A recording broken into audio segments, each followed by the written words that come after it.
$1, no discussing it. What is up, everybody? Welcome back. My name is Chad Brock. Nobody knows what I'm doing here, but over here, my cohort, my co-host, the guy the man that lives down by the Tennessee River. The children go, there goes that man, and the women go, who is that man? And I had that totally backwards, but one of these days, I'm gonna get them right. Mr. Jason, world famous, no longer waiting on Starlink, Cassidy. Yes. How you doing, man? How you doing? I'm so far so good. Elon got all of his packages delivered to Lake Chickamauga, and we are currently mounted actually on the GMC outside. Got a little hookup for the truck. Got a little setup coming for the kayak. So we'll be able to take this show on the road anywhere we want to go, in the middle of the ocean or on top of a mountain. As long as the stars align, we're good, man. But I'm doing good. It's a little chilly in Tennessee, but the fishing's good. Everybody's having a good time. The birds are chirping. It's a beautiful time to be alive, Chad. It is. It's been springing for a while, but it feels like good in spring now. Yeah, all the trees are budding. The fish are getting on the beds, listening to that Barry White and whatnot. So it's on like Donkey Kong. And hey, real quick, and I know you probably hate this, Chad, even though you're from Bedford, Indiana.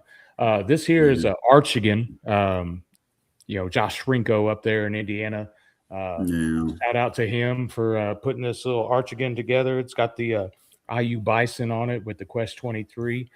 Got that nice little shiny gold bronze back. And I don't know if you noticed what he's holding in his other arm there, Chad, but that's the natty trophy right there. Because Hoosiers are national champions, baby. So shout out to Shrinko, Archigan wears super comfy shirt. He hooked up with Steve-O at the Classic, and they got me this shirt. And definitely appreciate you guys. Go Hoosiers. Go Hoosiers. Purdue who? Yeah. Boiler down, bro. Boiler down. But no. So the fishing it's taken off, man. More divisions kicked off this week. Like you would think, I mean, we've been going here since February with the kayak angler or the kayak, Hoosier Bassin Kayak Awards show. But now, man, it's like we keep launching new divisions. Like it just keeps coming. It hasn't slowed down for a minute. There hadn't been idle hands through the whole through all of spring here, so to say the least. Yeah, I think this week's show we've got 3 new divisions to talk about that we're going to kick off. Literally spread all across the country. I think we covered Washington to Pennsylvania, and kind of sort of everywhere in between. So really excited to get these folks on the show tonight to see what's going on out there in the fishing world, and introduce some new people to some new divisions that they can jump in on for the USA Bassin. I think besides you and I, we've only got one individual that's been on here before from Indiana. He was on in the fall when we did our test run with all this. So he's back in the winter, or not in the winter circle, but he's back in the placing circle. How's that?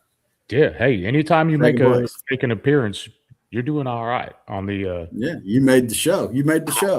That's kind of like baseball. You got called up. You got called up from the minors. You got called up on the big show. I like that. We just come up with something else. Oh, champion. Oh, not the 100-inch belt. The 100-inch belt. We have joked about it. It's on its way. Oh man, yeah, it is on its way. I can't wait to lay eyes on it. It's gonna be a sight to behold. So catch 100 inches, you win the belt. 100-inch club belt. That is new to the USA Bassin Kayak Trail. It just dropped last week. We announced it. Jason and I teased it.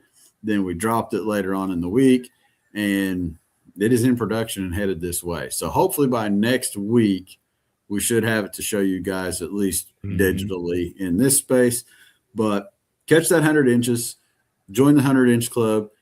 At the Classic, you will get a 100-inch belt. During registration, you'll get your own ceremony away from the Classic winner. So during registration, Jason, as he's reading the rules and I'm up there yapping, man, you're going to get to come up there and get your picture taken with your belt. Mm. And the cool thing is, I mean, you can't come up with a better flex at the boat ramp going into 2027 than, you know, you get your walkout music, you know, that jam you got when you rolling into the boat ramp and you're backing her down and you kick out that door and I mean, you just walk out the truck with the belt on. Are you playing walkout music this year? Doesn't It could be a thing. Oh, yes. Oh, for the classic, we're definitely gonna do that. But Yeah, yeah, some walkout music. hey, I let's like go. it. You get your walkout music, but yeah, you come out with your 100-inch belt. I mean, everybody at the ramp immediately putting them back on the trailer, putting them back on the rooftops. They're out. They don't want none of that smoke. If anything, it'll be just fun to say that you did it. You've got the belt to go with. So yeah, be ready. 100-inch belt. If somebody can knock it down. So far, from the closest we got was Del Hollow, and Texas. Texas got close, I think. Yeah. But yeah, several opportunities left across the nation. Who's it going to be?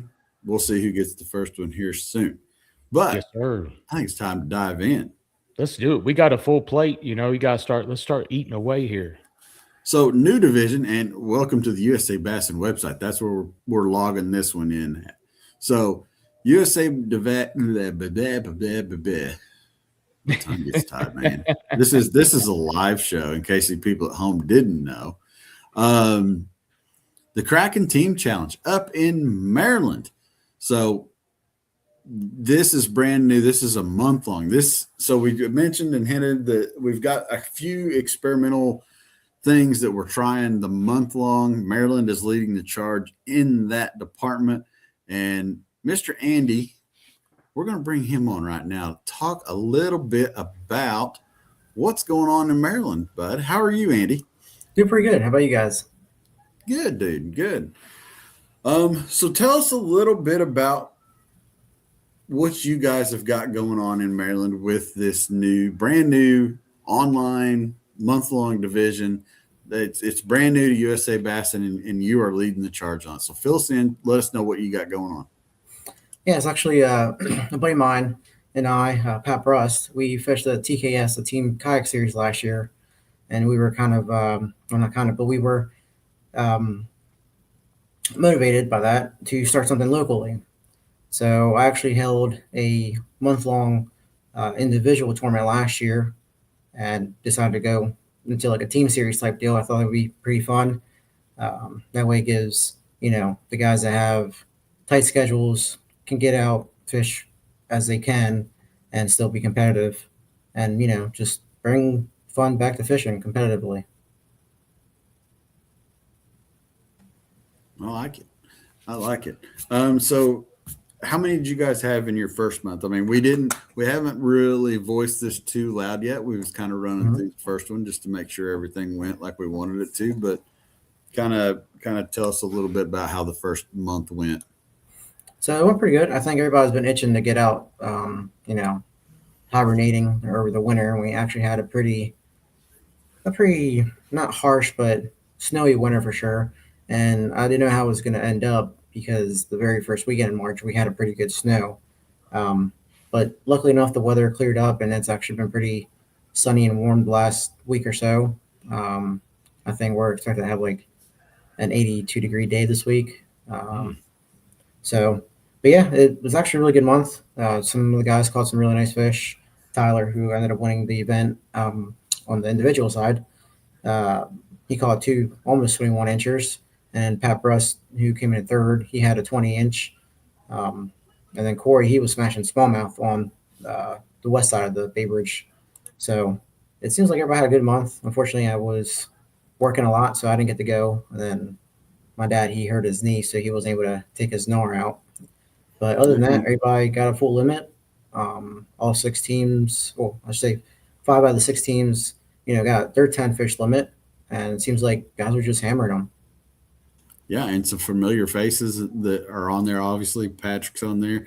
And then you've got Nick Mazza on there. So seen him on the USA Bassin leaderboard for a while now. I think he's been fishing with Rudy and them since they started the trail. So it's good to see everybody coming back and taking part in something that's, different and experimental, and not really experimental. It's just our first time doing the online stuff. Mm-hmm.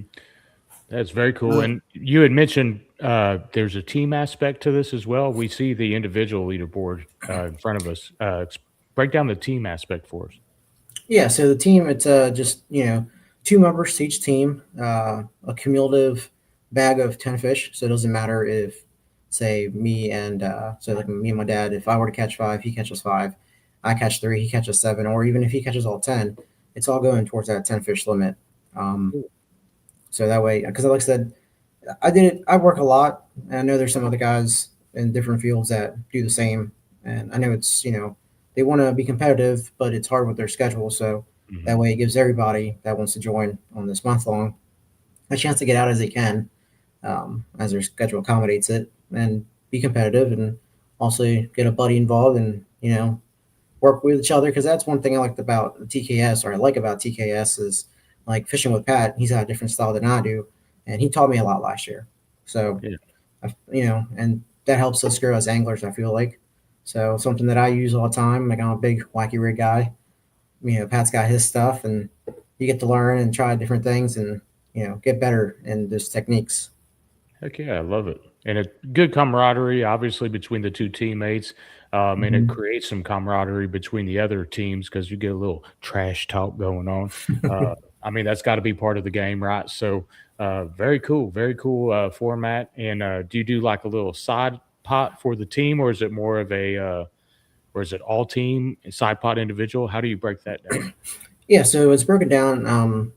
The money aspect is all team. So, and then there's also, of course, Big Bass, and then the individual standings. They're working for the points for the Kayak Classic. So, okay, cool. It's like the 2-in-1 kind of deal, I guess. Yeah. You fish for the money on the team side, and then you fish for the points individually. That way you can get to the Kayak Classic being held on Lake Barkley this year. So that'll be pretty fun. That's an awesome setup. I'm really looking forward to seeing how that does throughout the year, and I guarantee you that's definitely a format that's going to grow some legs and spread across the country for sure. Heck, I'd love to do something like that down here in the volunteer state. You know what I mean? That's a cool aspect. Very cool. Yeah. Now let's meet this winner. We got a winner. Tyler, welcome to the show, bud. How's it going? Good, man. Tell us a little bit about you, where you're from, what kind of kayak are you fishing out of this season? I'm from Seaford, Delaware. I just recently kind of got into kayak fishing this year. I've always done like boat tournaments, but I'm fishing out of a bona fide XCR 130. I had a kayak probably 5 years ago, and it wasn't stable, and it was a little small kayak, and it made me hate kayak fishing. So one of my buddy, Gordy Quillen, that's in this series, I was talking to him during the fall, and I was like, man, what kayak should I get? And he told me about the bona fide and told me to look into it, and that it's pretty much a small John boat. So that's what I got rigged up with. Yeah, it's been fun so far, and I'm enjoying it. Heck yeah. Yeah, you go from a little unstable, big box store kayak into a floating little barge like that. I mean, that's that changes the game real quick. Are you bow mounted or stern mounted on that as far as your motor? I am bow mounted on it. Okay. It's I got the Minn Kota Tarova 55-pound on the front of it with spot lock, and that helps stay anchored up in a spot where I want to catch a fish at, like a tree or something like that. So it's definitely been fun. The only thing I think I need to add to it is a rudder, because the wind, we get pretty windy this time of year in Delaware. So that's the only thing that's kind of hurt me a little bit. But besides that, I love it. You don't even really feel like you're fishing off a kayak. So that's the coolest part. Yeah. Yeah. That's awesome. So go ahead, Jack. Let's talk about this tournament, Tyler. I mean, 5 fish limit, 96 3/4 for the month. Tell us how the month went. I mean, when did you start, and like, what were you seeing out there? How many lakes were involved in, but how many different bodies of water did it take to get you to where you got the win? So I'm a young dude, and I like to fish a lot. That's why I like the month-long series. I do a lot of fishing after work, or, if I have a day off, I'm fishing. So now there's actually a purpose if I catch a good fish. As for how it went, on March 1st, the first day of the tournament, I went out and got absolutely skunked. And I was like, man, this is because like Andy was saying earlier, we had a brutal winter, and then the beginning of the March was still freezing temp, so it was a tough bite.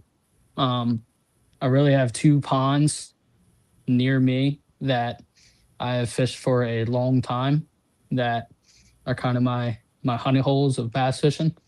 And it just, I think I switched between those two, probably fished them each 3 or 4 times. And that's kind of how I got my bag of fish. And it just worked out and turned out good for me. And that's probably the 2 ponds I'll be fishing for the rest of the series because I'm just so comfortable on them. I know how the body of water works and I know what the fish like in those ponds.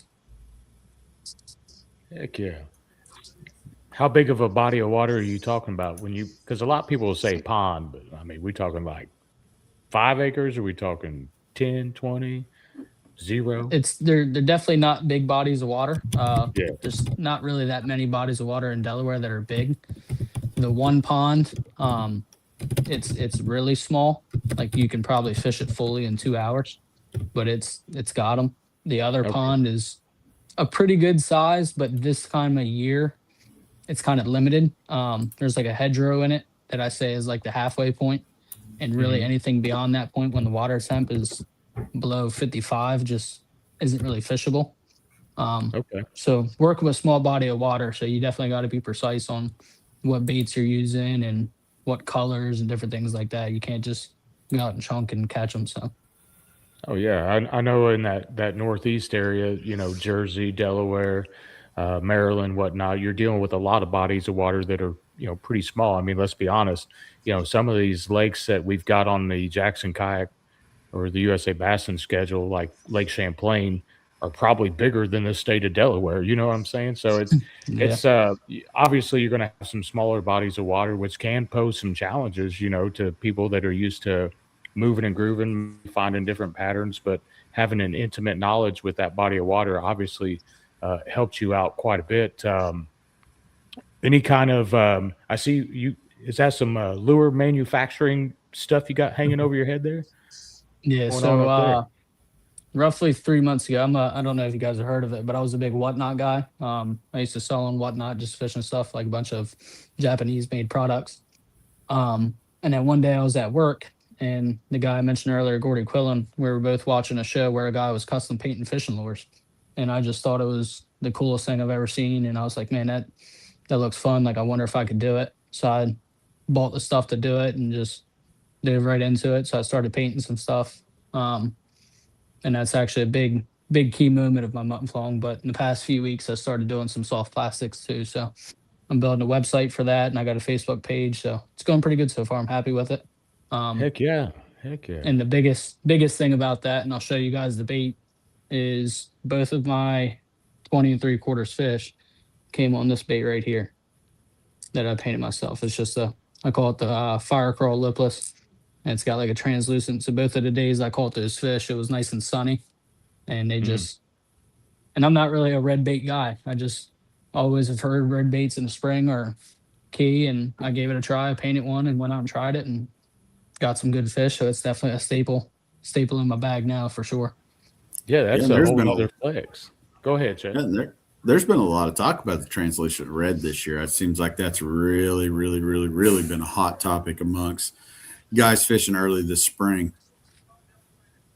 Yeah, and it's to win a tournament is a good, awesome accomplishment, but there's got to be a whole different level of pride when you say you caught them on your own stuff. You know what I mean? It's like, I mean, there's got to be a different appreciation for that win when you can say you caught it on a bait that you hand painted yourself or poured yourself, whatever the case may be. And yeah, definitely make sure you shout out your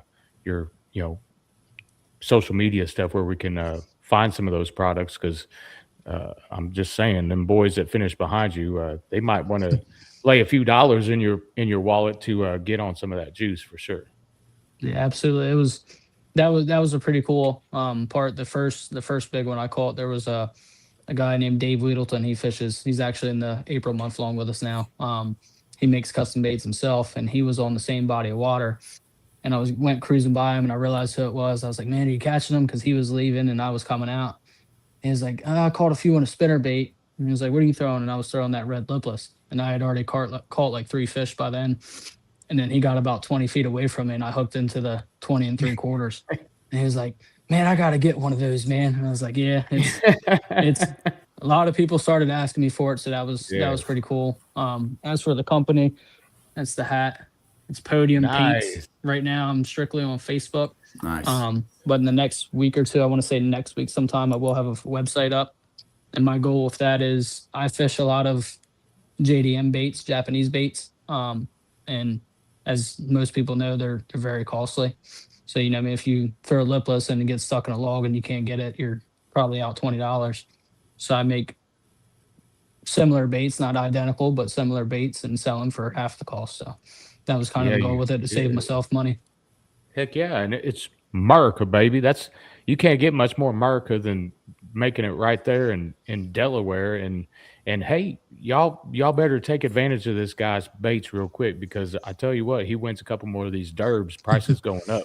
His new agent, Jason Cassidy Fishing Worldwide, is going to increase the price because I got to get my cut. He doesn't know I'm part of the plan yet, but that's what's going to happen. He's got to buy more ugly Indiana Hoosier t-shirts. I made my dig. I got my dig in there. Well, guys, we're going to drop you guys down below for just a little bit. Just hang out with us if you want to. If you got somewhere else that you got to go, we completely understand. If you want to hang around for the end panel, we'd love to have you. But we got 2 more other tournaments to talk about. So hang tight, and we'll be right back with you guys. Yeah, appreciate it, fellas. Congratulations to Tyler, and thank you, Andy, for putting that on. That's a very cool concept. I love that. Very cool concept. I can see you adopting that into Tennessee for some weeknight maybes. Heck yeah. I do like my weeknights over in Tennessee. Little post-work throwdown. Yeah. Yes, sir. Absolutely. All right. Just a reminder to all you guys out there watching and listening, throw up them questions in the comments. Let us know you're here. Talk to these guys, bust their chops a little bit. They need it. But yeah, man, now it's time. It is time to move to the second tournament of the show. Indiana Small Lakes, another brand new one coming into the scene here. And man, I'm here to tell you, at 10:30 the night before the tournament, Bruce and I had been talking off and on all week, and I told him that I didn't know if I was going to make it out. I told you I didn't know if I was going to make it out. If you'd asked me at 9 o'clock, I wasn't going. But if you asked me at 10:30, I was going. So at 10:30 at night, I hooked up my trailer and went out there and sat in the wind with these guys for a little bit. We had a pretty good windstorm coming into Indiana, and what was supposed to have been a nasty thunderstorm and rain, but it never, for where I was at here in Bedford, it never really come down too hard. Did get a couple heavy downpours, but for the most part, it was just a lot of nasty cold rain and wind. But they still showed up and they still went fishing, man. Everybody got on the water that was registered. I talked to all these guys throughout the day, and everybody was safe and everybody was doing their thing. But Paul Wardley, he netted one fish, 16.25. Well, I do believe, nope, that wasn't the big fish. Never mind. So congratulations, Paul, on your 3rd place finish. Heck of a job on a nasty day. Anybody that wanted to stay out there, hey, more power to you. But 2nd place, let's bring this man on. He's a man about town here in Southern Indiana right now. He's a fishing fool. Bruce, man, welcome to the show. Welcome back to the show, your 2nd time around. Tell the folks at home where you're from, what kind of kayak you're fishing out of this year. I've got a PWR 129 and a PW or a SS 127 for the river. I'm from Corydon, Indiana, so I do a lot of river fishing down here, southern Indiana. Nice. Man, so small lakes, man. We've got youth both in the chat or in the group here. No, we've got a bunch of these little lakes all around us, and they can be a lot of fun. Nice place to go and get away and do a little fishing when the big lakes get crowded and you just want kind of a chilled day. But these small lakes are littered all across the state. It left a lot of options to choose from. Bruce, how did you find the right option that you wanted to go to for the day? Man, I just, I figured, hey, last year I did all the tournaments, and I kind of expected to win everything last year, and I didn't win everything, so I was let down, and it wasn't a good fishing year. So this year I'm gonna do something different. I'm not gonna expect to win all the time. I'm just gonna go out to have fun. So I found a lake I've never been to, never heard of. Actually, somebody told me about it, and I'm like, you know what? I'm just gonna put in there, and I'm just gonna have some fun. So I went to Delaney Creek Park. Lots of dinks, lots of tiny fish, but amazing little lake. Really fun to fish. Super clear too, right? It was super clear. Really hard to fish. Oh, wow. So what obviously the wind had to play a factor. How did you go about catching your 5 fish limit for the day? Was it a grinder or was they all kind of on one bait? I did a little buzz bait, mini Strike King black buzz bait, and a frit side was the only 2 baits I could get bit off of. I tried everything else. Nothing would bite. I thought I would have a good day on a bladed jig or a chatterbait, and I just couldn't get nothing off of anything. But tossing up in the grass or the lily pads with that little mini Strike King buzz bait or in the trees, the bass absolutely ate it. So I had a good day with the buzz bait. Ain't nothing wrong with a good buzzbait bite. No. That's a good TIME right there for sure. Top 3 ways to catch a fish. Where do you think Indiana? Obviously, we're a little bit further north than these fellers that's been down here. You fished at Cumberland or Del Hollow with us, which is further south, Tennessee, Kentucky border. Fish were moving up. Fish were acting different. Where do you think things are in Indiana as far as the fish movement is right now? Well, Del Hollow was a bucket list of mine, and I fished it with you folks last year, and I fished it again this year. Indiana's got some great fisheries. I love Indiana, and I fished Michigan tournament too with Topwater Series, but man, Del Hollow was just something magical. This year I caught my PB, a 21-inch smallie, 5.4 pounds. Del Hollow is absolutely amazing. So this week is Lake Cumberland.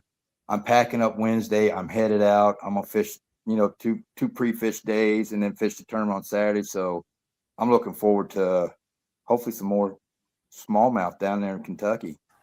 Man, you're gonna make old Jason Cassidy sweat down there in them points. I'm working on it. I'm trying.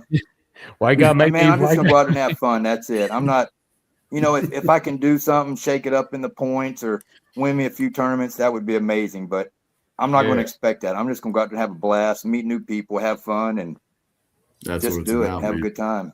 100% the best attitude to take. Yes, absolutely.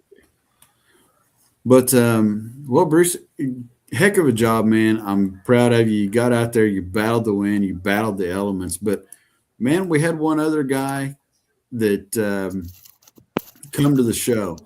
Benjamin, welcome, man. 82 3/4 inches on the day, 18 3/4 inch, big fish. Ben, introduce yourself. Tell the folks at home where you're from, what kind of kayak you're fishing out of this season. I'm actually I grew up in Ross, Ohio, so I'm fishing out of a 12-foot Outback. I struggled. I have 2 young boys, and so I fish BFLs as a co-angler and stuff. And, I was sick and tired of getting backboated and politicked and all that stuff. And, at the very end of last year, late August, I had a wonderful group of friends that I was the last one of to get a kayak, and I fished Brookville Lake at the end of the year. I didn't even know how to put the rudders down. The whole thing. I bought it on a Friday and was out on the water at 6 a.m. on Saturday. So I've kind of cut my teeth on the kayak side. But yeah, it's been a fun experience. So it's been nice to not have to worry about a lot of the things you have to do in a big boat. Oh yeah. And Ben, you fished with us back in the fall. We did an upstart fall division last year in Indiana with 3 tournaments. You came to Monroe, had a successful day for your first time out on Monroe with us. Yep. Before the kayak award show, unfortunately, was born. But man, it's been good to see it. And coming from Ohio, that's even more awesome, showing that you guys have got interest in USA Bassin and what we're trying to build over here.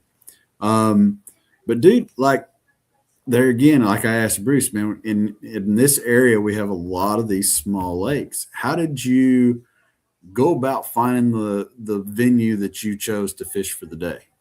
So I'm a little bit of a sneaky Ohio person. My grandparents from West. I went to college at Evansville, Indiana. So I've fished a significant part of Southern Indiana almost all my life. Growing up, all like John Boat, I spent every weekend of most of the summers of my childhood on Brookville Lake. Walking creeks in Indiana with my grandfather.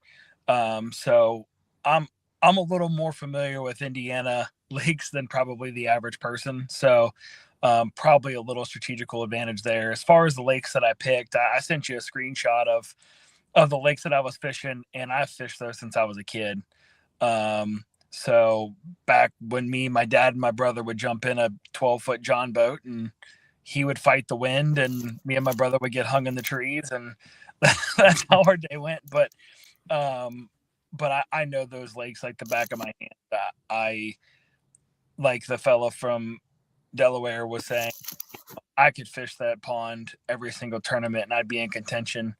I'm confident if I'm able to commit to get to every single one of those, I will have the 100-inch billet out of the pond that I fished out of. I left probably at least 10 inches on the board from fish that got off towards the end of the day. I don't have a motor. I don't have any electronics. So the wind was really difficult when I was trying to net a couple fish, and I did not plan ahead very well on how I was going to manage the wind and net fish and unhook them as I was getting blown into the shore. So that's something I hope to take from this tournament and kind of use it, to have a better strategy and making sure I make every fish count, in the future tournaments. Now, this question, both of you can answer this. I mean, that wind seemed like, at least for me, I caught probably 30 11 3/4 inch fish because I chose the wrong lake, clearly. But how was the bite out where you guys were? Did you feel like that these fish were just going nuts and just chomping at the bit?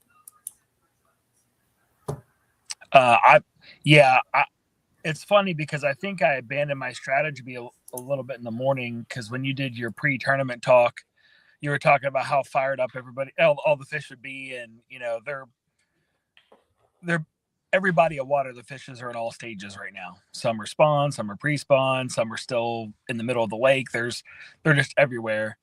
And so I've kind of like Bruce, I'm just out there trying to have a good time. So instead of trying to figure out which technique is going to work, like, I'm a power fishing guy. Like, I don't own a spinning reel anymore. So I'm always power. So I just find the things that work for me, and I just get really good at that. I can throw a small crankbait in 50-mile-an-hour wind because I've just done it all of my life. But for me, I caught them mainly on 2 things. It was a chatterbait for me. I know Bruce said he struggled a little bit, but I was a bladed jig. And when I said I got off my thing earlier in the day, I was throwing a lot bigger baits because I was trying, like, I'm going to need inches, and everybody's going to get something. And so I think I was dead probably for the first hour and a half. And then I said, I got to get back to my thing. And I caught a bunch of 11 inchers and on that chatterbait, but the exact same chatterbait caught me my two biggest fish. So I didn't have success. I didn't throw a buzzbait at all, but I was throwing a fluke. One thing that I did probably by accident years ago, before there was ever a YouTube and a bunch of people you could listen to, I start in the spring. I throw my soft plastic baits on the shore and I drag them in the water. I don't do any splash. You never know what the fish. Sometimes a splash gets them to react, but in the spring, I feel like it spooks them. So I was throwing my fluke on the bank and dragging it into the shore and just popping it through different holes, and caught a couple that way too. So, but I never found any particular strategy that was catching me big fish. It was like the same lure was catching me a 10-inch fish, was also catching me a 16-inch fish. So I just ran the numbers the best I could with with the strategies that were getting me bites. So nice. Do you guys feel like, so you mentioned numbers, and do you guys feel like that numbers is going to play a factor in this small lakes? Like, obviously hurry up and get your limit is going to be kind of a big thing with the small lakes. If you can scrounge out a bunch of 12 inchers and then get that knocked out early, and then you can spend your whole day looking to upgrade. I mean, that feels like it could be a real big player in this for these little lakes around here as summer wears on. Absolutely. If you can get that 5, you get on the board and you got that 5, and then you can work with it later. That's going to be the way to do it. I got stuck at a little bit after 12 o'clock. I had to get off the water. It was pouring, raining, wind was really bad. Thunder. There wasn't no lightning, but it just wasn't worth fun. it. But for them first, 4.5 hours, I did get to fish. I had a great time. So I got my numbers pretty quick, and then I just caught a bunch of dinks after that. But I had a good time. So, and congratulations on the win too. Thank you so much. Yeah, I think part of my win was being in the eastern part of Indiana. I was a beneficiary of some of the weather where I think you were off at 12 and I got off at 2. So I had a couple extra hours, I think, that some other folks didn't have. So a little bit of good fortune there that, you'll take every bit you can get, because some days it just doesn't go your way. So, we'll see. Maybe the next tournament goes the other way. But as far as the 5 fish, I think a lot of folks, I was going to say it pretty confidently until Bruce said he fished a new lake, but I think a lot of folks are going back where they're kind of comfortable. So I think 5 fish is going to be the standard, barring like some kind of weather issue.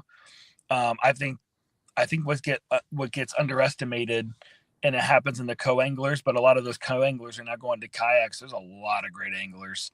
And so I think 5 is going to be the standard. You want to get your 5, but I think it's more about confidence than it is about the length on the board. It's just on a pattern.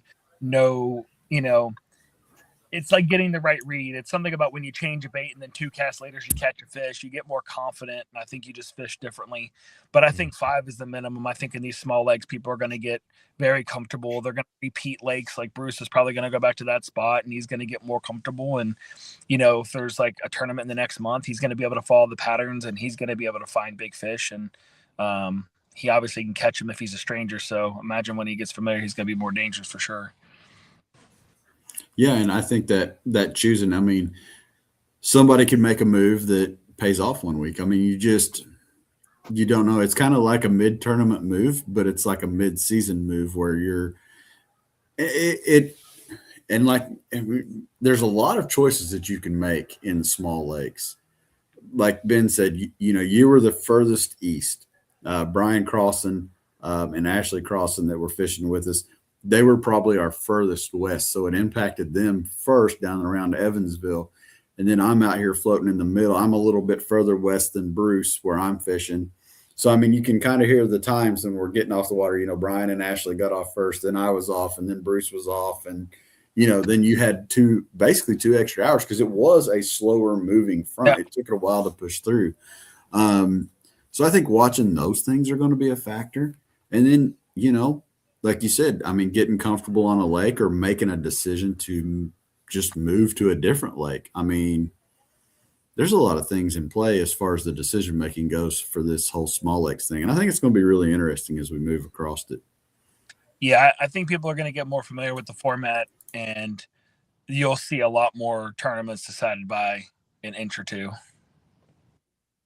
Yeah, I hope so, man. I really like to see the small lakes division take off. I'd like to see a lot of people get in this. It's going to be really fun. Oh, yeah. It's comfortable, too, I think, for a lot of people. Like you said, when the boats start running here after Memorial Day and Monroe is out there chopping, Boggs is out there chopping, Patoka's out there just beating, and Brookville the same, you know, it provides an opportunity where you can go get out all that, spend a day fishing. You don't got to worry about a cap of a boat limit. And with everybody being able to choose a different lake, you don't have to worry about everybody being on top of each other, which is even more fun. You know, we all might have the lake to ourselves other than, you know, regular kayaker traffic. And a lot of those people on these small lakes, they're not even fishing. And if they are, a lot of them are just pan fishing. I agree. Jason? Yeah, I love the format. I would definitely you kind of answered the question because you're allowed to change lakes just like you would change a boat ramp maybe at a larger body of water. And you know, not growing up, but living around Camp Atterbury, those lakes around that area would definitely pop off on different times. There, you know, Pisgah might be, you know, slamming one day, but then you go to, you know, one of the smaller sloughs and, you know, it's just dead, you know, and it's like in the next day or sometimes the next couple hours, it'll flip flop. So having the ability to change bodies of water to go from A to B, definitely that would play into my strategy big time. You know, having multiple bodies of water to choose from within a short drive would help open up that playbook quite a bit, give you some options. So I would do that for sure, personally. Well, gentlemen, I appreciate you being on. If you guys want to hang out in the green room down below for just a second or just a few minutes, we're going to bring in the next tournament, and then we'll do the round table discussion a little bit before we sign off for the night. So hang out, and we'll be right back with you. Appreciate your time, Ben and Bruce. Thank you. Congratulations, B&B, knocking it out up there in Indiana, home of the 2026 national champion Hoosiers. Whatever. So this next trail, this next division, it kind of started off a little bit with a little bit of smack talk, just to be honest. And this is kind of how this got born. And it's Rudy Yarworth's fault for the two other guys that are down here listening in the green room as we're getting ready to bring them back on. But so Rudy Yarworth was one of our USA Bassin directors and Jackson Kayak teammates. He likes to bring the heat in the chat just a little bit, just chirping Jason, chirping me. So we put on this tournament because Jackson Kayak is a longtime sponsor of USA Bassin Kayak Trail, and we wanted to do something to give our Jackson Kayak teammates an opportunity to join us at the Classic on Lake Cumberland if they choose to partake. So the Jackson Kayak Division was born, Jason. Yes, and that championship is going to be on Barkley. Cumberland is next week for the Kentucky folks. I keep doing that. It's the Cumberland River. It is part of the Cumberland River chain. I think it might be the booty of the Cumberland. I think it's the last of the lakes on the chain. So, but yeah, it's a great opportunity for the JK team to get out there. You know, nationwide tournament. Everybody, you know, took off. Lines in at 6:45 their local time. So we had several anglers up in Pennsylvania, a couple down in Tennessee, and then on the West Coast. So, you know, it was a long day of fishing, but each angler had 8 hours to fish. And yeah, it really, you know, when you got a guy like Rudy, who is a phenomenal guy, but he definitely loves to talk a little bit of smack. Chirping. I'm all in, you know, on any chance I get the opportunity to beat Rudy. I'm going to take it. And, I didn't care where I finished in the tournament. I just wanted to be somewhere above Rudy Yarworth, and that was all that mattered to me. Poor Rudy. I won the day because I scrolled on the thing and I was like, the name above me was not R. I was like, yes, I got him. Well, let's go ahead and introduce our third place finisher here today, Jason. All right, so we got Mr. Stephen Howard, who I believe fished in the same how they say it up in the Northeast tournament as Rudy. Up in Pennsylvania, they had the PA Bassin, I believe, going on at the same time. Were you a part of that tournament as well? I was PA Bass Nation on the Juniata River. Awesome. Yeah. Nice. So probably a lot of smallies in there. Stephen, welcome to the show. Why don't you introduce yourself? Let everybody know what kind of kayak you're in. I got a pretty good guess what brand, judging by the tournament name here. But yeah, let everybody at home know what you got and a little bit about your fishing backstory. Sure. So my name is Steven. I grew up in South Carolina, interestingly. So I was fishing in lakes for largemouth. And when I was in high school, I moved to Pennsylvania. So the past, decade or so, I've been trying to learn how to fish for these smallies. And yeah, it's pretty much exclusively smallies in our rivers. You'll catch a largemouth every once in a while. As for my kayak, I'm fishing out of a Jackson Kayak FD. And a custom color that is quite wild. Custom color, yeah. I'm a big fan of the all black look, but I also like the Tempest. So I figured I'd mix it up a little bit, add a little red, a little purple, a little black. But I like having the flex drive in addition to my foot steering and my motor, because I also fish a man-powered circuit here, Kayak Anglers in Central PA. And I'm not a fan of just paddling in those tournaments. So I like being able to mix it up there. Heck yeah. I'd love to see the kayak anglers are still rolling strong up there in the Northeast. Yeah. Shout out KA. Yeah, it's fun. And I've been fishing my whole life. I fished from a boat as a kid, and I've kayak fished for a while, but I fished my first kayak tournament last July. So I figured that I would kind of, dabble a little bit in the man-powered circuit first. I figured maybe there would be a lower barrier to entry there. But yeah, it's been super fun, and I've been learning a lot. Heck yeah. Now that your Kayak FD on that particular riverway, a lot of folks are probably familiar with the Kayak X, which was a team design boat, pretty much designed for moving water. How does your Kayak FD, as we look at some of your smallies there, how's that Kayak FD do in the rivers for you? It does super well. I can get around in pretty skinny water. I have no issues whatsoever. I was fishing mostly out of my big rig last year, and it can get into some pretty skinny water too. Super stable. I'm a big guy. I'm like 280 pounds, so I need a little bit of a platform. But even fishing mostly out of the Kayak FD this year, I've had no issues with that decrease in weight capacity there, and I'm scooting around the river just fine. Heck yeah, that's as a lot of times people think that their boat needs to be very specific to the waterway that they're fishing. One of the things I think Jackson and a lot of other brands for that matter do a really good job at is kind of multitasking these craft to work in different bodies of water. So shout out to JK for that Kayak FD. Obviously working pretty good maneuverability, pretty good depth on that waterway where the pedals were more of an issue factor for you, or do you think it was more of a motor driven option for you on the Juanita?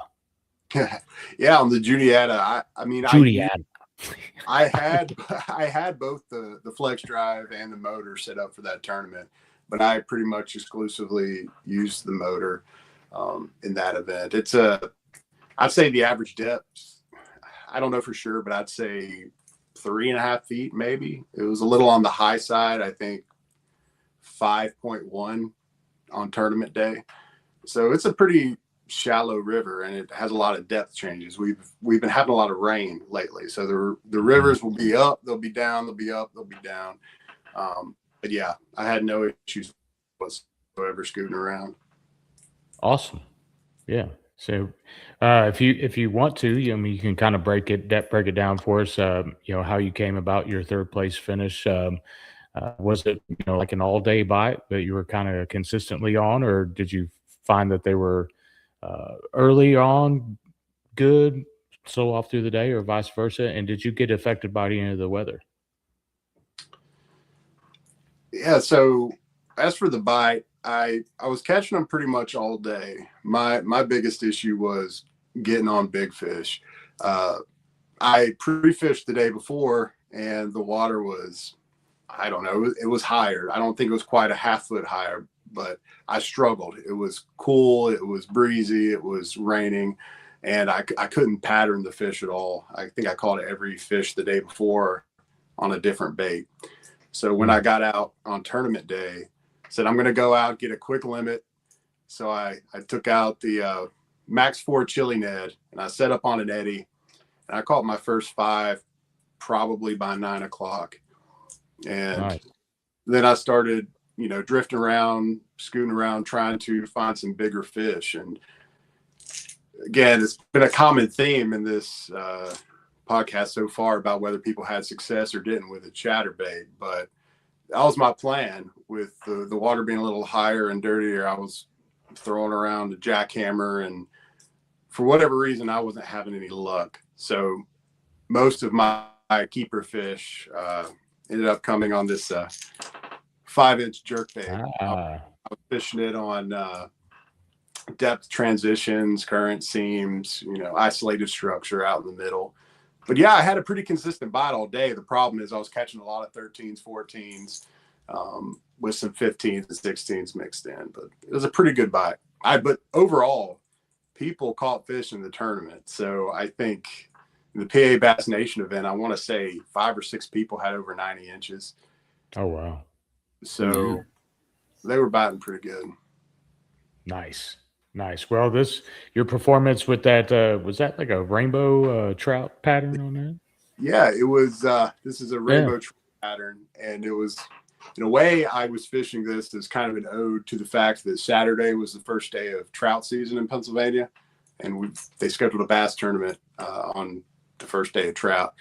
But I mean, realistically, it obviously has a nice color profile, but the Judiata, the Susquehanna, all the tributaries that are flowing in, trout get pushed into them all the time. I mean, we have a lot of trout streams, and I've caught trout in the Susquehanna. You upstream in the Judiata, and when you get to the little Judiata, they're obviously trout. So I'm like, hey, maybe once in a while these big 20-inchers eat a rainbow. So yeah, they like to suck on them big old, rainbow colored protein bars. I mean, that thing is going to slide right down the gullet. And I mean, that's a meal and a half for those guys. So kudos to figuring that out. Plus that was bright colors. I mean, smallmouth are no strangers to the pinks and the chartreuses, the purples. I mean, they really like the flash.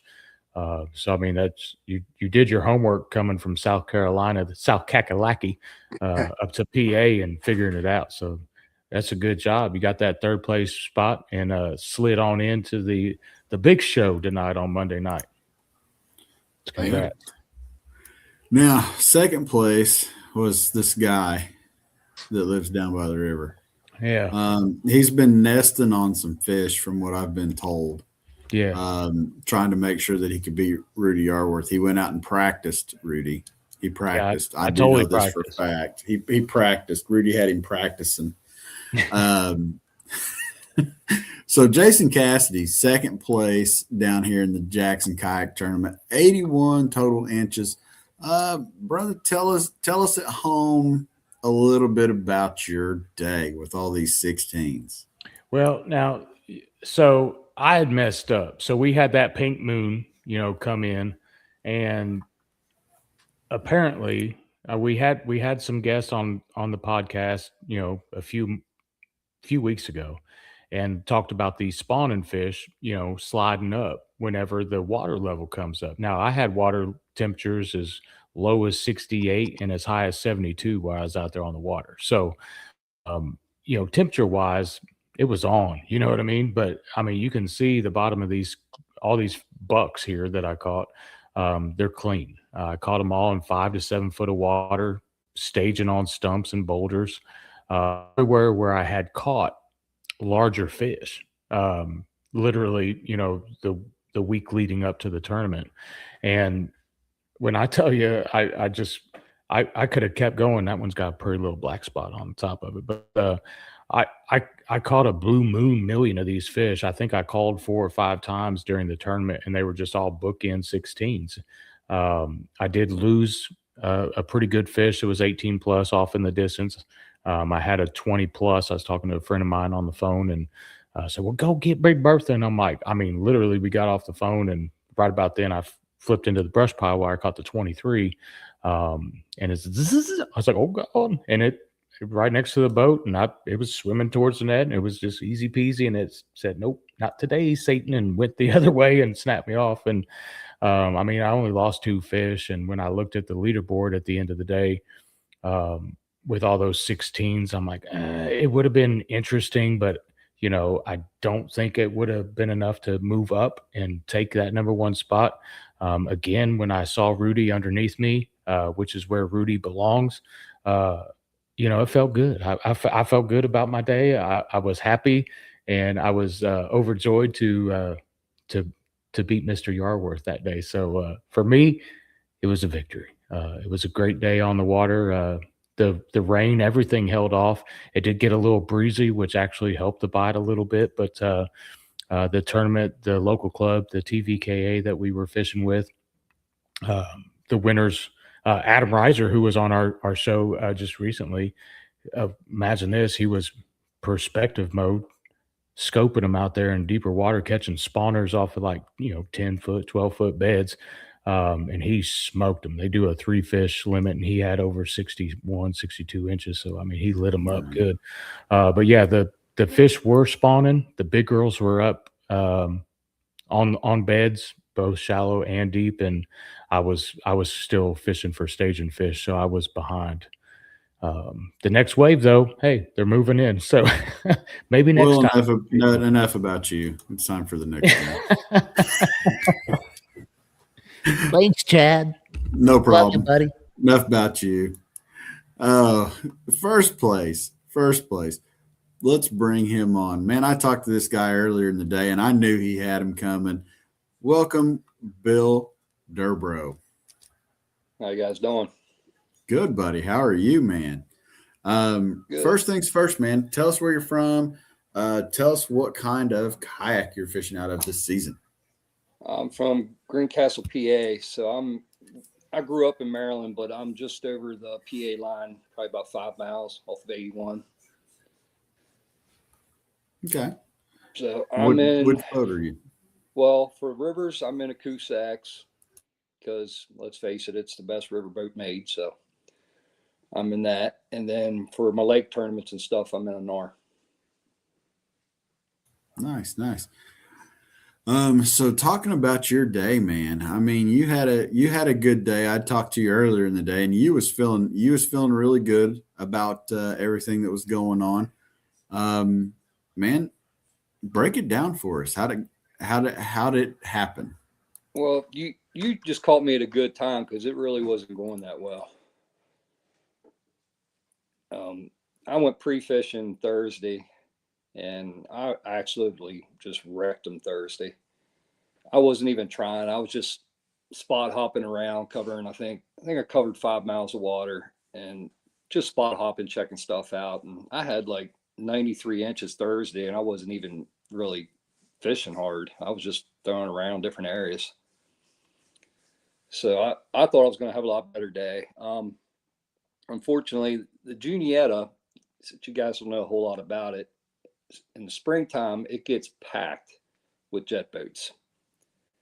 It gets kind of hard to fish in the summer. It gets real grassy, real thick. So springtime, it gets loaded up with jet boats. And then also, when you add in the fact that with the Susquehanna being not that far downriver, fish will move up to spawn in Juniata. So the jet boats follow it, everybody follows it. And then the other factor that really kind of threw a wrench in for all of us kayak anglers was that the Susquehanna was completely blowed out. It was like 9 foot and rolling. So nobody could be out on the Susquehanna fishing. So everybody that was fishing was on the Juniata. And I've never seen it that busy before ever. And I've been going up there since I was like a teenager. So it was a battle with boats. I started the day off. I went probably a little over a mile upriver to my first spot and just made a few casts there quick. It was just going to be a quick hop to that and then head upriver over a ledge. And I caught like a 17 there and like a couple dinks. So I hurried up and left that and got upriver because I wanted to get up to my best spots before people that came downriver might have got into them. And by the time I got upriver, I had 3 miles to go. So I just motored basically full throttle the whole way up. And I got to my first spot and there was already a kayaker there that must have come downriver. So I kept going, went up to my next spot, and it was about half mile upriver, and there was a jet boat sitting there. Went to the other side of the river to head up another quarter mile, and I didn't see anybody there. So I'm like, good, I can get to this spot. And by the time I got there, a jet boat had came down and cut right in front of me. So like my plan A, B, C, D, it was all shot. It was just, I was kind of spinning out at that point. I think it was 11 o'clock by the time I got a limit, maybe something like that. Cause time I get to an area, it would be covered. So I'd have to turn around and find something else. So I ended up going back down river all the way to that 1 mile spot to where I was at and fished above it. Cause I didn't hit it in practice, but I knew it was a spot I wanted to hit. Cause I was mainly focusing on like chunk rock banks. Because the day before, like Steven was saying, we got hit with a lot colder weather. But Saturday was beautiful. It was up to 80 degrees or something. So I focus on those chunk rock banks because they'll hold the heat and the fish will gravitate to it. And this one bank that I basically went up and down is when I talked to you. It was about a 400-yard stretch of chunk rock, but it had like deep water. Like in deep water for Juniata, it was like 7-8 foot. Going right up to the chunk rock. It was just a real small lip and then it dropped off. Now, in practice, I was fishing banks like that and I was getting them tight to the wood right on the bank, but they weren't doing that. So I'm guessing it was probably because the water levels dropped probably about 6 inches between Thursday and Saturday. So I backed off and was just slow rolling a spinnerbait, just beating it off the bottom. And that's when I started finding fish again. So they just relocated is all they did, but they just backed off, got to the bottom of that trench. So slow rolling a half-ounce spinnerbait. I make all my own spinnerbaits. So just slow rolling double willow, beating and banging, and also a 5-inch. It's kind of like a mag draft, but it's the Bass Mafia loaded version with that top hook that comes out and all that. Mm-hmm. Just slow rolling those two baits down into just beating and banging. That's how I was getting my fish then. Nice, yeah, nice. It looks like you don't have very many bait options to choose from. What do we got going on back there? Let's talk about that. Wall. That is a wall. As you can tell, I like spinner baits, and like I said, I built my own. So these are all spinner baits. And they're all jackhammers. Oh wow! What is going on? So that's a beautiful thing. So I'm curious now. Just sidebar squirrel moment. So the Northeast, you're like the one we've had what 4 or 5 guys on from the Northeast on here, Chad, and every one of them is dabbles in the tackle making and business. I feel like it, yeah. Even Rudy. What's going on there? I've got a Rudy jig right here. Yeah, I pour my own like tube heads and stuff like that because I mean, fishing a river, you go through tubes and yeah, and I'm really kind of a connoisseur on spinner baits. I'm very picky. It's my favorite bait. So I just started making my own. That way I can have all the components and colors I want. Now, do you keep these to your own personal reserve, or do you sell them out on the interwebs? No, these are just mine, and I give some out to some buddies. I have 2 special colors I make just for the Susquehanna, and I'll probably throw them 85-90% of the time. But Nice. those I don't just openly share. I give some to a couple buddies. That far away, so I like it.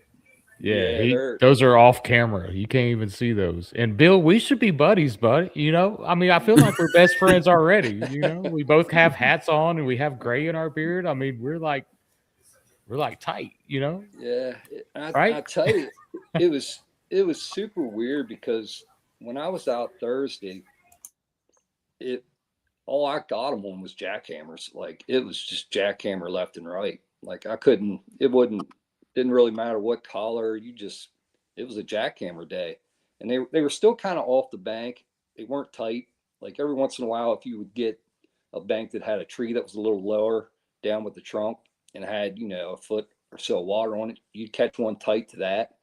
But other than that, they were like down in the trough kind of. But it's just weird. I couldn't get a single chatterbait bite on Saturday. Everything was spinnerbait or that mag draft. The mag draft strikes again, Jason. It does, man. I call it mag draft, but it's that Bass Mafia. Yeah. That comes out. Yep. Line through. I tell you though, it seems like every podcast, guys, that we've done this year, whether it is for this one, the Kayak Award Show, or the even the big boat stuff on the Bassin and casting, the mag draft has been a topic along with jerk baits. It's just been a crazy year for those 2 baits. It seems like that's what everybody is fishing right now. Yeah. And I really like that 5-inch size for smallmouth because, I was catching 13-inch fish on it, or I caught a 20 on it in practice. So, it just catches fish. But the other, I'll show this one. I don't care. But the spinnerbait was this one that I make myself. It's a gold shiner. Can you hold it a little bit? No, left. There you go. Got him. You see, it's a gold shiner. Yeah, it's beautiful. I like it. I like that flash in the skirt. You had to wear it out. You had to beat and bang it. Yeah. You ain't using it unless it's coming back looking like that, man. Yeah. That's what's up. So this was obviously, guys, this is the first JK team or Jackson Kayak Division that we've done. Are you guys excited for the next one? Yeah, I'll definitely be in. I like it. Is Rudy going to be in it? He's probably embarrassed now, Jason. Is he even in the comments? Because he got his butt handed to him. Yeah. I'll pick on Rudy.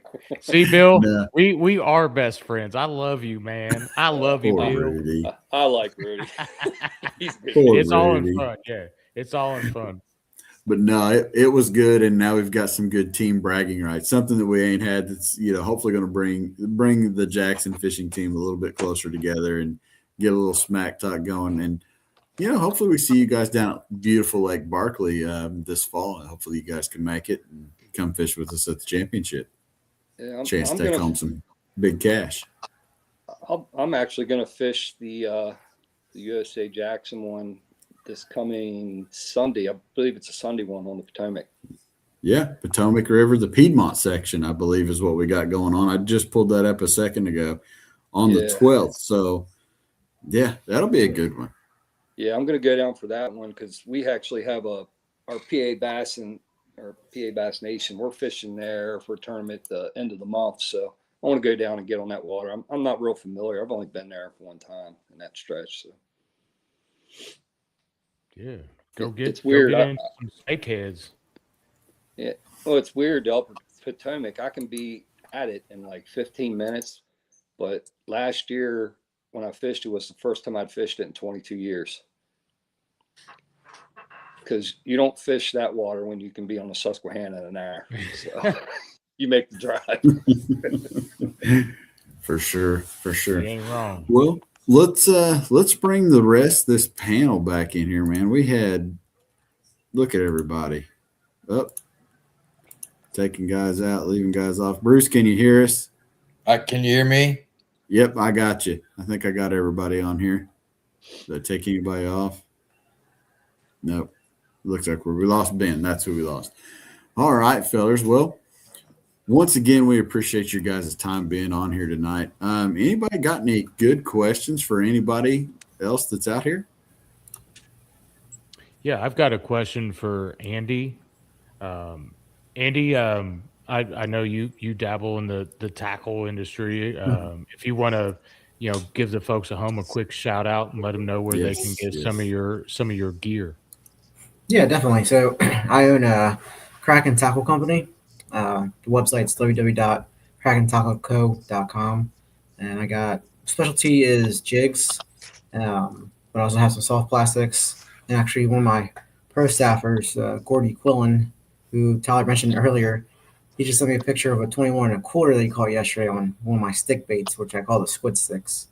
So, nice. And actually, my dad, he fishes a lot of bass boat tournaments, and he fishes a Wednesday club, and he actually ended up catching 14.89 pounds on that same squid stick.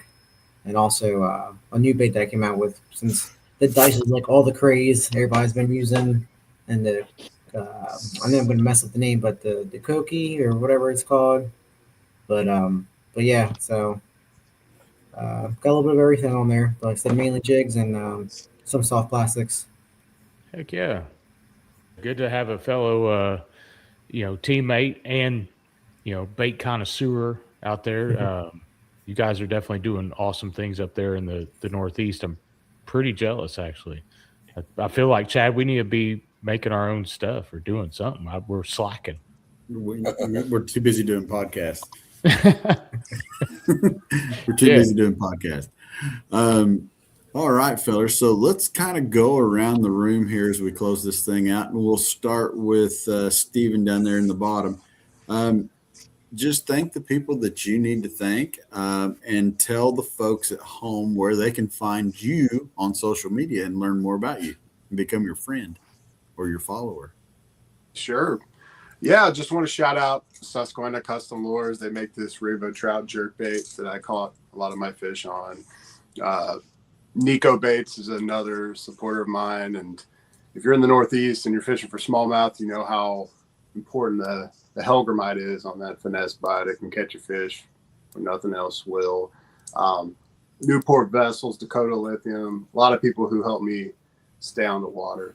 If you want to follow along, you can find me on YouTube, Instagram, Facebook at Everyman Angling. So you can find my fishing shenanigans on there. Nice. Yeah, give them a like and a follow on the World Wide Webs. Always looking for some good content on the YouTube, so I'll definitely be checking that out on a personal level for sure. Suggest folks to help do the same. How about you, Bruce? I'd just like to thank Strike King and the mini buzz bait. I love that freaking bait. I'd like to fish the big buzz bait, but I don't have as much luck. But that mini, I can catch 18s and 13s and 12s. You just catch everything on that mini Strike King. And also, if you want to follow me, I'm on YouTube and Instagram and all that stuff. Another guy fishing. And congrats to the winners, and good luck to everybody this year too, man. Hope it's a good year for everybody. Awesome, yeah, well said, Bruce. Tyler. I just first want to thank Andy for putting on the month-long series. It's been a blast so far, and it's only been a month, and we're on to April, and I'm going to try my best to try to win April too. I think I'm in second place right now, so I got a little bit of catching up to do. But I just want to thank my family and friends because I go fishing a lot, specifically my girlfriend, because I probably fish 5 days a week. Like I said, follow me on Facebook for Podium Paints. Like I said, next week or so, I'll have a website up. I'm going to start doing the soft plastics. They'll be for sale soon, but for now, it's custom painted fishing lures, and I can do custom colors if somebody has a certain color bait that they want that can't get on the open market. I can certainly do it and do it the best I can. And besides that, I hope everybody has a good year fishing. Heck yeah. Andy? I just want to thank all the anglers. Also, Big Bass USA, who's our local kayak store, and they're our local Jackson Kayak dealer. He also has a couple other different brands, Bonafide, Native. He's been a big help. Actually, he's the one that started the USA Bassin Trail on the Eastern Shore, Maryland, Delaware, along with Rudy Yarworth. So I want to give those guys a big thank you for starting this whole thing and trusting me with it this year. And thank you guys for putting the podcast on as well and everything you do behind the scenes. You're absolutely welcome, man. We appreciate the heck out of you. Bill? I definitely want to thank Randy with Undercover Baits. He's a local guy here, PA, and he builds a lot of soft plastics, and he's gotten into painting baits recently, but he makes a lot of cool, like, regional collars specifically for the Juniata and the Susquehanna River. So he makes a lot of really, really nice stuff. And probably my biggest sponsor, my wife. I mean, if it wasn't for her, I wouldn't be able to do this. So she puts up with a lot, and she actually loves it just as much as me when she can get out there and fish too. So It's a beautiful thing right there. yep. Yeah, I got her set up in Alaska. That's her boat. And Ooh, yeah. she's got her own Torpedo and everything. She goes hard. Man, maybe she's gonna make an appearance on the awards podcast. She could. She might. She a hammer? She's learning. I'm teaching her a lot, and she's definitely learning. She's come a long way. Well, she picks up half of what you put down last weekend. So I reckon we'll be seeing her on the show real soon. Oh, congratulations! Yeah, thank you. Well, guys, we appreciate you being here, and can't wait to see you on the next one. Hopefully, we see you on the next one. I know we've got more tournaments, and we've kept you guys an hour and 16 minutes, so we are going to let you guys go. And Jason and I are going to close out this show. So thank you, everybody, for being here. And I know it's a long process going through 3 tournaments, and your time is precious. So hopefully it was fun for you, and we will see you guys on the next one. Tight lines, man. Tight lines. Thank you, guys. There you go. Thanks, guys. Thank you. Later. Congrats, y'all.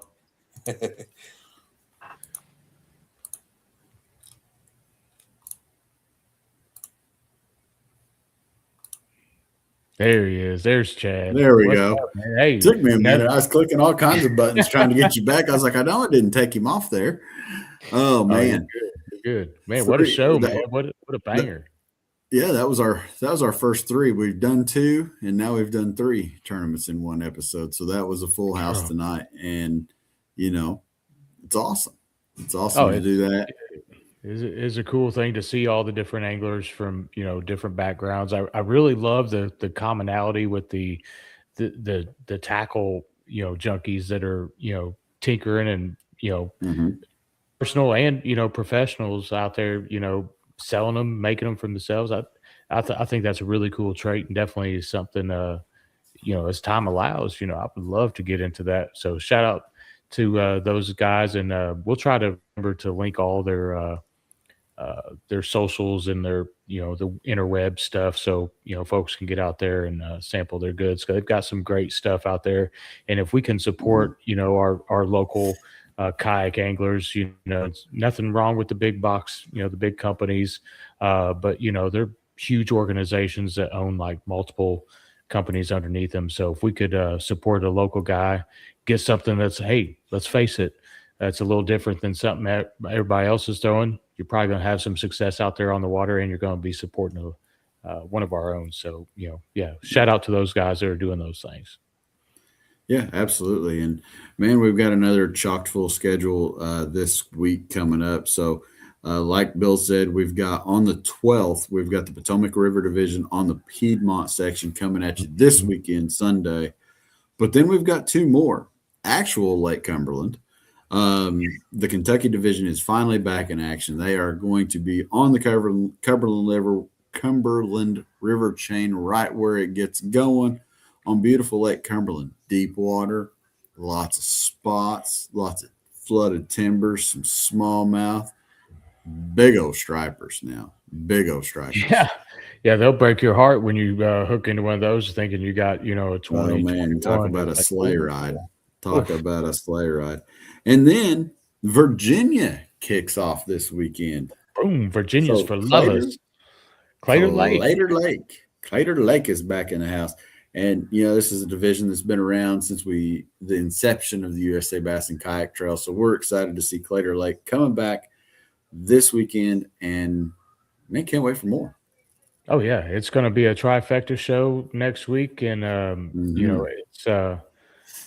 it's just another banger in Kentucky. The hits keep coming with that, and New York's going to be kicking off here real soon. So it's just one banger after another. If you got a itch to go fish in a tournament, there's a good chance there's a USA Bassin tournament within a few hours of your home.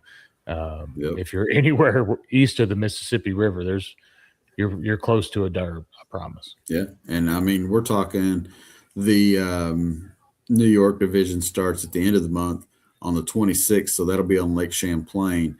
I mean the month is chock full. We've literally got a tournament or two every weekend this month, so it's going to be chock full. Yeah, buckle your seatbelts and watch out.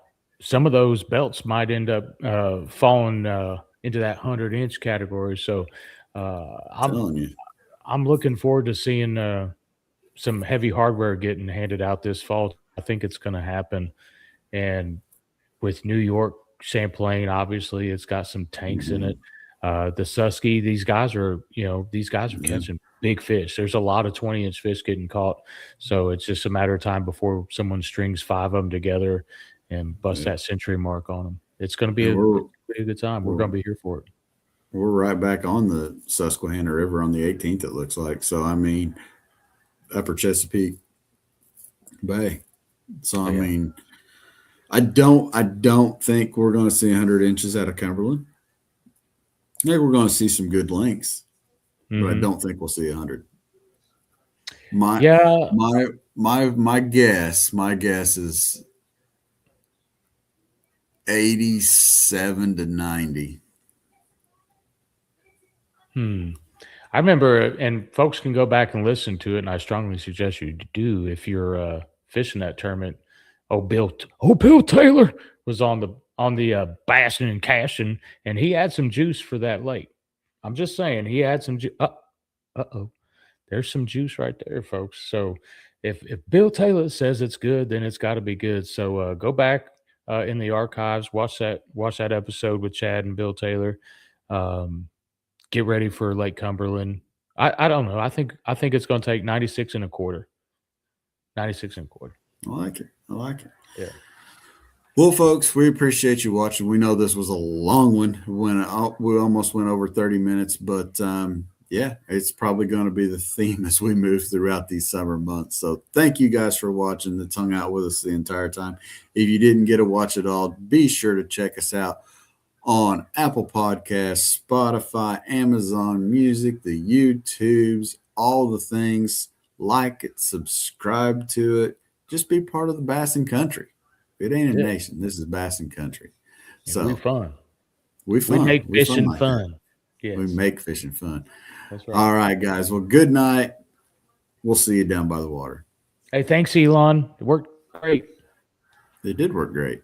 You didn't cut out at all. I like it. Let's Good go, night, everybody. See y'all.